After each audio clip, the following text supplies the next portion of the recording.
Oyez! C'est bientôt le mois de novembre et je n'ai plus de voix. Demain, il paraît qu'il y a une petite fête où il y a des gens qui vont faire le plein de bonbons, au moins de quoi tenir jusqu'au chocolat des fêtes de fin d'année. C'est vraiment cool la vie. Ce mois-ci, je vais vous parler d'un projet, car comme vous le savez, certains auditeurs de la confrérie Orange ont des projets, des idées, et j'adore vous les faire découvrir. Je ferai les dédicaces juste après, c'est promis. Ce projet, donc, c'est la maman chevaleresse Carole qui en est à l'origine.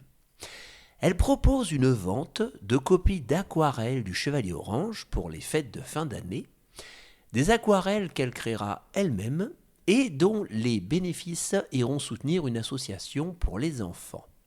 Pour l'instant, nous n'avons pas encore choisi l'association en question et les aquarelles ne sont pas encore toutes produites, mais je souhaitais vous mettre au courant au plus vite parce que c'est un joli projet qui est en train de se préparer. Si vous voulez voir le travail de la maman chevaleresse Carole, vous pouvez regarder sur la page du château en papier, c'est l'un des derniers dessins, j'ai mis le lien en description de l'épisode, et nous laisserons des liens, des messages Instagram et tout ce qu'on pourra pour vous permettre de participer à mesure de l'avancée de cette petite affaire. Et à présent, comme prévu, voici les dédicaces. Merci à tous les nouveaux followers sur Instagram, merci à Joanne et son pote Fifi le hamster orange pour leurs jolis dessins. Merci à Anonyme, Bébé Sadja, Comida, Loïc, Ouma, Vané, Golden Boss, avec plein de S, Isia, Liam, Ninon, Thierry J, Camille, Albin, Jean Vail et son petit chevalier, Solène, Vincent, Guillaume et leur gentille famille, Joachim, Victor, Lennox, Lola, Nora Sky, Oscar et Florence, Léonie, Liam, Nathalie et Olivier, Wilfried, Daphné et leur maman, Liourae, les Wrappeuses, Jean et Louise, Laetitia, Violette et son papa, Arthur et son papa, Octavia, Ambroise, Edward et leur maman, pour leurs gentils messages et commentaires sur les réseaux.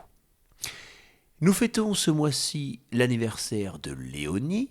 Alors bon anniversaire à toi, Léonie. Et de Liam. Oh, bah alors mon petit bonhomme, Jean-Maurice la licorne enrouée te souhaite un bon anniversaire. On me demande quand est-ce que le Chevalier Orange va se marier avec Monium et avoir des enfants avec Monium. Ah, je ne peux rien dire, mais des fois les choses arrivent, allez savoir. Et aussi on me demande quel est mon travail. Ah ben oui, dis donc, mais c'est vrai que j'ai un travail, moi. Comme indice, je peux juste vous dire que je ne suis ni agent secret, ni cosmonaute. Je vous rappelle que les histoires du Chevalier Orange sont toutes en vente dans la taverne du Chevalier Orange sur le blog du Chevalier Orange. Et en parlant de ça, la nouvelle aventure de 2026 va bientôt sortir. Je vous tiens au courant. À présent, il est temps de récupérer sa voix et de passer à l'écoute du dernier chapitre de La Licorne sans cornes. Je vous souhaite à tous une excellente écoute. On se retrouve le mois prochain. Et d'ici là, surtout, prenez bien soin de vous. Chapitre 11. On s'en va. Nous allons remonter dans le temps et reprendre notre histoire au moment où le Chevalier Orange partait récupérer Marcel dans le camp des grands géants. Les princesses, à ce moment-là, souvenez-vous, étaient restées dans le camp improvisé, non loin de la frontière qui séparait le royaume d'à côté de celui d'Anjulia. Le temps ne leur semblait pas spécialement long, puisque chacune d'entre elles devait gérer son royaume à distance. Cependant, au deuxième jour, l'un des éclaireurs restés vers la frontière, pour guetter l'arrivée des Acotiens, se présenta au camp avec son lot de mauvaises nouvelles. Il marcha en hâte vers la grande tente, où les princesses se retrouvaient pour prendre les décisions importantes. Et puis jouer aux petits chevaux aussi, mais ça on n'est pas censé le dire. Mes chères princesses, je vous trouve enfin. Bonjour, messire éclaireur. Que vous arrive-t-il? Les Acotiens, grande chevaleresse blanc ivoire, ils attaquent. Hélas, oui, merci, mais on est déjà au courant. On attend justement leur armée d'ici quelques jours, dans la peine désarmante, de l'inquiétude maussade, des cauchemars ennuyeux. Mais justement, l'armée est déjà là. Quoi? Mais il ne devait pas arriver avant au moins 6 jours. Le ministre de la guerre dont nous avait parlé le chevalier orange avait sûrement déjà prévu son coup et ce n'est pas très positif. Alors, il avait bien prévu. 4 jours d'avance, ce n'est pas rien. Dans combien de temps seront-ils sur nous? Pour l'instant, ils en sont à traverser la frontière. C'est un peu long par la porte, mais dans quelques heures, nous commencerons à apercevoir les premiers étendards. Nous devons réagir rapidement. Regardez sur la carte d'Anjulia. Nous sommes ici, près de la frontière. Nous n'aurons pas les renforts de l'armée de Papounet avant au moins 4 jours. Alors levons le camp en vitesse et allons le retrouver à l'est. Les troupes d'Anjulia passeront sûrement par le sud du royaume de l'automne, ici, et les Acotiens feront de même à tous les coups. Il leur faudra 2 jours pour arriver là-bas. Et ce faisant, nous ferons gagner 2 jours à l'armée de Papounet. Exact. Le seul problème, c'est que l'armée des Acotiens marchera sur notre royaume pendant 2 jours, dans les destructions de la peur, de la méchanceté. Alors nous devrons faire évacuer et prendre avec nous toutes les populations que nous croiserons en chemin, et nous leur donnerons de l'espoir et de la joie et de bonnes ondes. C'est un bon plan. Rassemblez tout le camp et partez sans tarder. Je vais tenter de ramener le chevalier Orange avec nous. Il nous sera d'une précieuse aide. Il a dit qu'il partait pour une ferme, vers le nord. Ce genre d'endroit se repère facilement. Je serai de retour d'ici une petite heure, je pense. Ça marche. Bonne chance. Alors la chevaleresse blanc-ivoire partit à la recherche de la ferme de Jayan. Retrouver le bâtiment ne fut pas compliqué. Hélas, une fois arrivé, on lui annonça que le chevalier n'était toujours pas revenu. « Je pense qu'il est encore dans le camp des géants pour récupérer Marcel. » Nous ne pourrons pas l'attendre plus longtemps. J'en ai peur. Les armées ennemies sont à quelques lieues d'ici. Nous devons déguerpir au plus vite. Rassemblez tous vos amis et venez avec nous.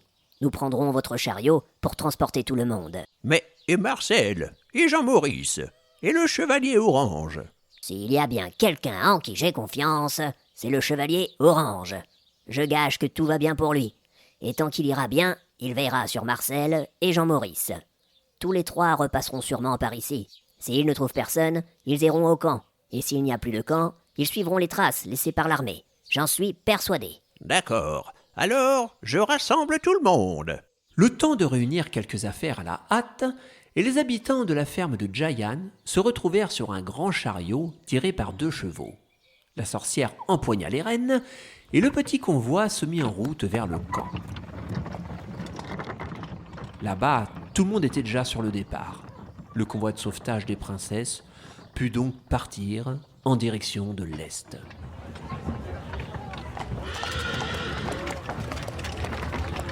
Pendant 2 jours, la petite troupe avança à travers les paysages du royaume d'Anjulia.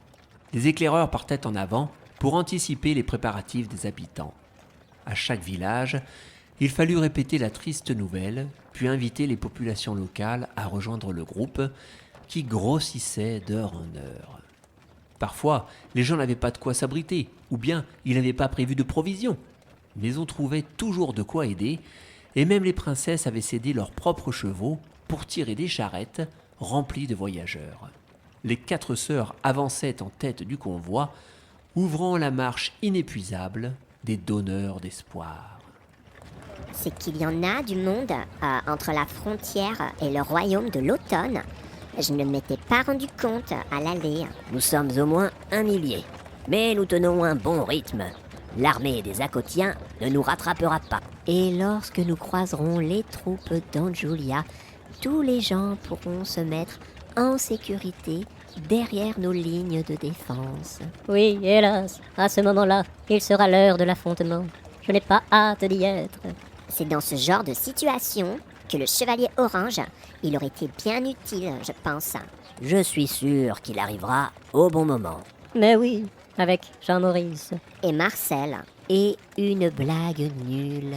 Eh oui. La troupe des réfugiés arriva au sommet d'une colline. Devant les voyageurs s'étalait à présent une vaste vallée tapissée d'herbes denses et bordée par le relief de longs coteaux verdoyants.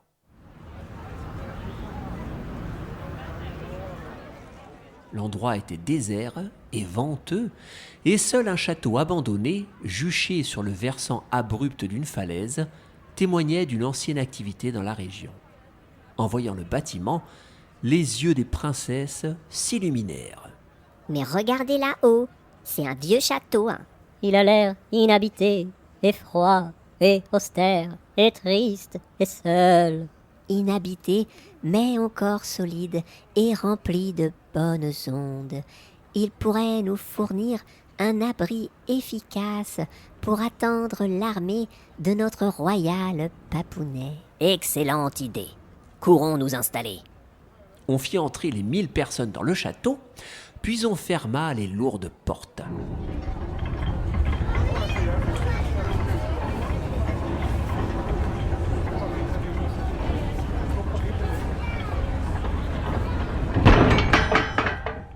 Tout le monde s'installa comme il le put, certains dans les cours, d'autres dans le bâtiment. Il y avait suffisamment de place, et après les 2 jours de fuite, la situation parut presque confortable. Dans la tour principale, les princesses établirent leur quartier, et la nuit passa. Au petit matin, l'ambiance était électrique. Depuis les balcons, on pouvait contempler le grandiose panorama qu'offrait la vallée. Les 4 sœurs comptaient bien profiter de leur perchoir pour surveiller de près l'arrivée des 2 armées. Et elles n'eurent pas besoin d'attendre bien longtemps. Sur le sommet de la colline qui avait vu leur arrivée la veille, elles aperçurent quelques silhouettes, puis d'autres, puis de plus en plus. 1 heure plus tard, c'était une incroyable marée de soldats accotiens qui déferlaient le long de la pente herbeuse.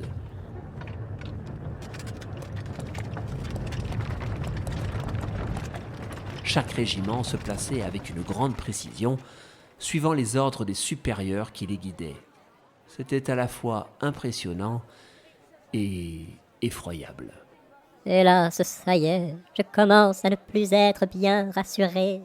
Comme nous tous, mais nous devons garder espoir et positivité. L'armée d'Anjulia doit être toute proche. Tu ne crois pas si bien dire. Regarde qui arrive de l'autre côté. C'est Papounet.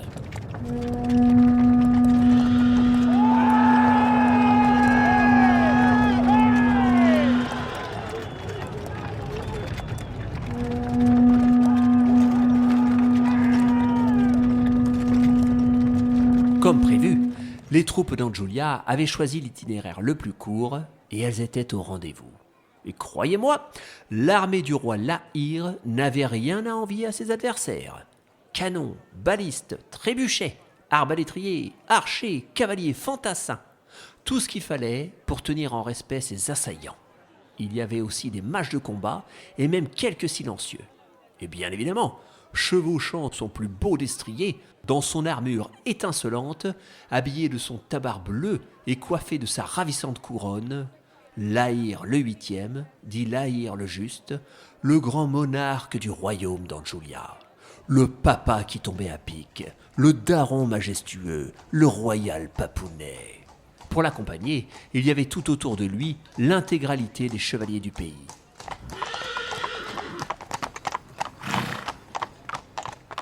Toutes les couleurs étaient là, enfin presque toutes bien entendu, puisqu'on attendait toujours le chevalier orange.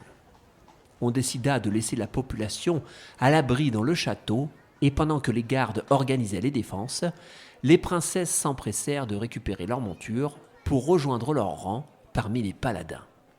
Le roi ne put pas cacher sa joie de revoir ses filles. « Ah, mes 4 petits trésors adorés.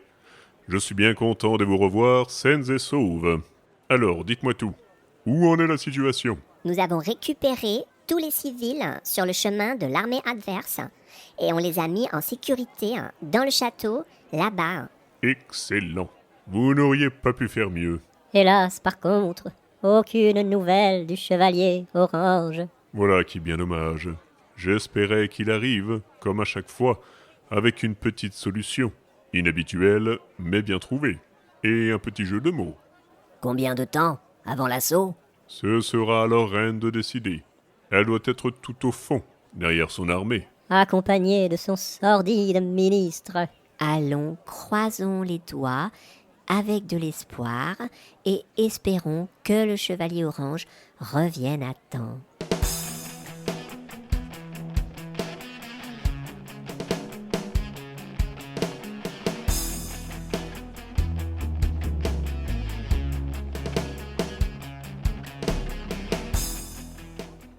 Deux armées surpuissantes, deux féroces bêtes prêtes à se sauter à la gorge. Voilà qui ne présage rien de bon. Mais où est donc le chevalier orange? Arrivera-t-il à temps pour participer, aux côtés de ses compagnons, à l'immense et terrible bataille qui s'annonce ?